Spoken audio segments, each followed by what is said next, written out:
Moje meno je Erik Molčan, pracujem pre holandskú spoločnosť MVGM. Moje meno je Patrik Zurik, spolu so zástupcom klienta sme prišli s ideou, ako zautomatizovať recepciu na objekte Shopping Pola Zlaté Piesky.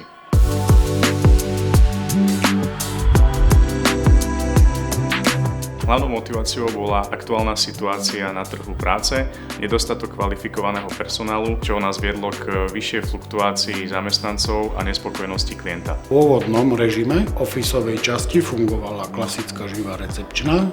Je to ľudský faktor, ktorý nehovorím, že pravidelne, ale má najväčšiu pravdepodobnosť zlyhania. Výsledkom bolo automatizácia procesov a developing našej elektronickej recepčnej. Samotnému procesu implementácie predchádzala analýza, aby tá implementácia prebehla čo najefektívnejšie. Spätná väzba našich klientov bola vysoko pozitívna. V každom prípade automatizácie recepcie sme klientovi optimalizovali náklady na túto službu. Ekonomický aspekt mesačnej úspory sa blíži k 45%. Technickú stránku elektronickej recepčnej musíme stále prispôsobovať potrebám klienta a hlavne technológiám, ktoré sú na objekte nainštalované.